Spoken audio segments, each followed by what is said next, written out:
Shot mga lalabs. So, road trip kami dito sa Edmonton. Ayan. Para makita rin po ninyo yung ibang mga puno ay wala na pong mga dahon. Kagaya niyan, oh. It's talagang winter is coming na.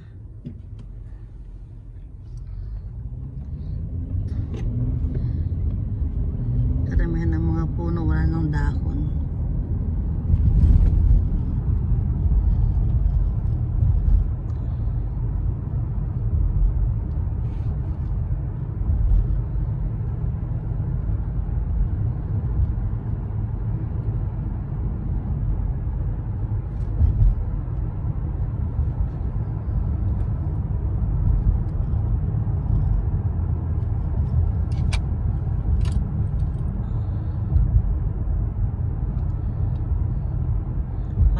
Ang panahon,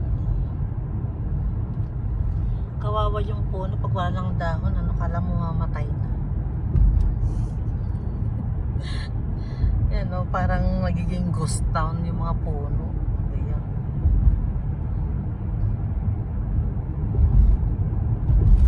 Ibang iba talaga pag fall, dadating na yung mga dahon, pero after malaglag, nako po, hanggang sa kaduluduluhan ng sanga makikita.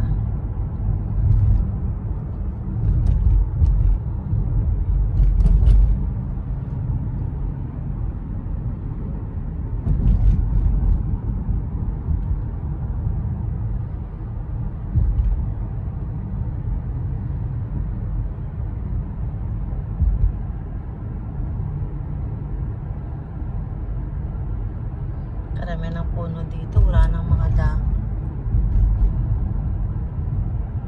In preparation ito, ha?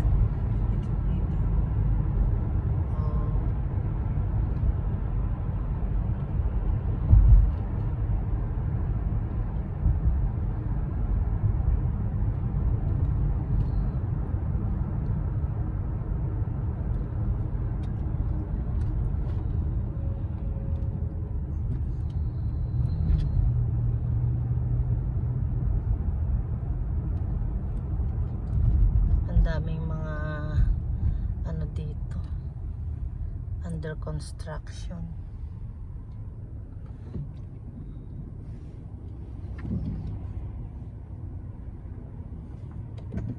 Yung mga puno.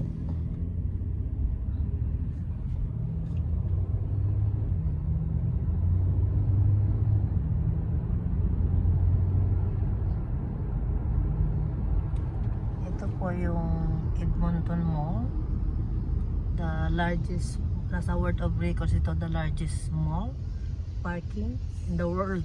Yan, na-research ko na. Yung dome na po na yan, swimming pool, indoor swimming pool po yan. Yung dome na yan, tapos may hotel na siya, may mall pa siya.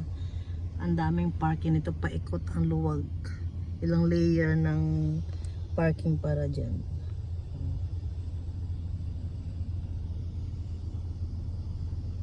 This is on the other side. Yung ginagawa niya ngayon ay MRT. Ha? LRT. So kung makikita po ninyo mga lalabs, ongoing construction sila.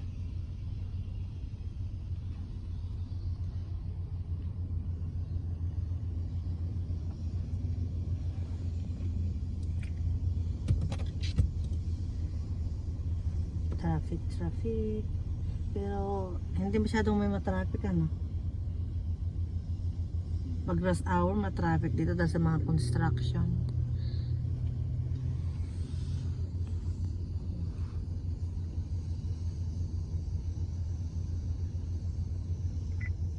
Nasa ano na 87th Ave tayo. Ay, yan ang 87.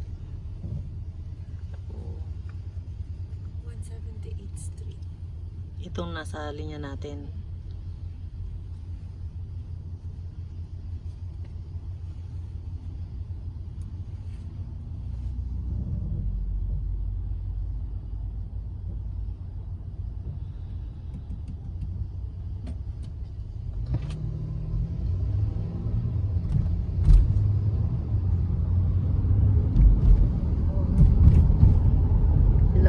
meters po ang kanilang parking dito. Itong side na to, ito yung sinihan.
Malamig po ang paligid.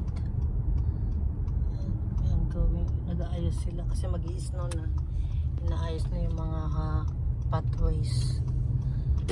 Ito pinaka ano nila to. Anong tawag dito? Ano to? Tawag dito? Ha? Playground.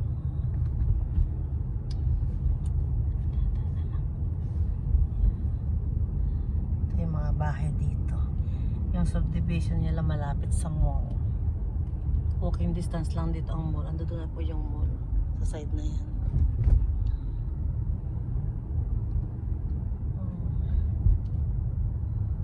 Pag pumapunta kami dito, pag bumalling kami, nag-walk lang kami.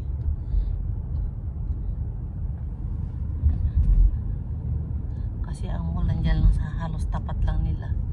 Andyan na yung mall.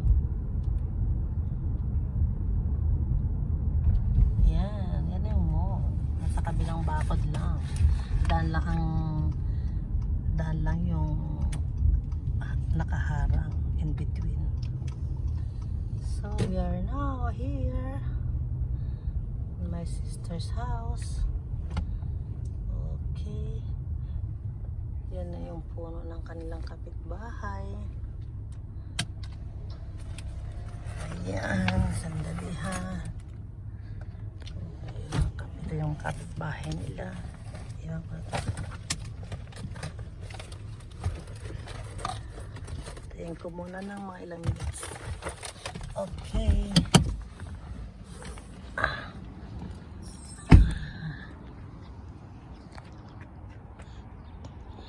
Yan, dito sa ground nila, napakataas na Christmas tree to. Ang ganda itong tingnan pagdating ng pag may snow. Naka-decor na sila. Ito yung kapitbahay nila. Ang ganda ng puno. Ito naman yung kanilang crab apple dito. Ay nawala, ano. Kukunti na lang yung bunga. Yan yung crab apple. Yung nasa likod ubos na, oh, iba ng kulay. Yan. Oh, may rose din siya dito. Ilan-ilan. Yan, ito yung paligid. Nakalang subdivision. Uy, ganda ng halaman ha. Hindi ko lang napansin. Mga halaman. Ayan. Dito yung Ayan. Oh. Tingnan yung mga dahon nila dito. Nasaan yung crab apple nila? Wala ng bunga. Ayan. Nasa likod. Mahaba pala itong likod nila eh. Ito po yung pinaka-area nila. Mukhang nag-alisan na sila. Maraming mga sasakyan. Yeah, we're here. Ang ganda itong Christmas tree niya. Tao po. Uy, pinakakit na pusa. Juju, how are you? Juju, how are you, Juju? Oh, how are you, Juju? Yan. Ay, Pasko na dito sa kanila. May Pasko na. Ayan. Ang ganda naman. Ito, mahilig siya ng cross stitch. Lahat dito karamihan cross stitch. Ayan. Hello po. Pupunta muna ako sa likod. Ano ginagawa mo ang lumido nila ba? Tinitingnan ko, ito po yung likod nila. Di Ayan. ba tayo pupunta sa likod? Paano ako bubuksan to? Huwag ka. Doon pa. Ito yung ate ko. Ano ba naman? Kagigising lang. Ano ba naman yan? Emma, huwag mo ipos. Kagigising ko na. Hindi ka naman ikaw kinukunan ko yung bahay mo. Kunin mo na yun. Ayan, yan. Ayaw niya iba, no? Ang gusto ko dito, itong fridge niya. Ang daming laman. Ang daming laman na. Daming laman na mga bagnet. Hindi, punong-puno yan. Kung titignan, ang ganda kasi siya eh. Yan, oh. Diba? Ang ganda ng bahay niya. Tsaka gusto ko dito yung halaman sa loob ng bahay. Yan, oh. Mga dahon-dahon lang. Diba? Gusto mong mag-order ng Oh. chicken? Oh. Ang gusto ko rin dito naman, yung kanyang lababo, mayroon silang tubig na naka-ready na dito. May water pa sa dispenser. Tingnan, ano to nakalagay dito, ate? Oregano? Oo. Yan, yung mga halaman. Na malalaki. Nagluluto siya. Ang gusto ko dito yung kanyang tawag ito, yung kanyang gas range. I wanted to. O, ito pusa. Ito yung pinakapusa niya, si Juju. Juju, how are you, Juju? Ito, Juju. How are you, Juju? Yan yung kanyang akyatan. Mabuti hindi yan pinapakilaman to halaman mo, ate, sa loob ng bahay. Ate. Ate. Mabuti pinapakilaman pusa mo tong halaman mo. Oh, so babait naman. Ang bait ng pala ni Juju. How are you? Ha? How are you, Juju? Ang laki-laking pusa nito eh. O, yun, oh. Diba? Saan yung kinukuha? Yan. At mahilig talaga siya ng mga cross stitch, mga lalads. Kaya mo yung decor niya. Siya lang gumawa lang yan, yung decor na yan. Tapos itong cross stitch na to, siya rin gumawa. Siya gumagawa sa rin ng decor. Sila, yan, mga lalads. So, yun lang mga lalas. Thank you for watching. See you in my next vlog. Bye. Ingat lagi. Gusto mo yun ang sinigang natin ay nilaga? Hala. Ba't ayaw naman tumano? Ayaw naman ma-stop. Hala. Naghang na. Patay ko na.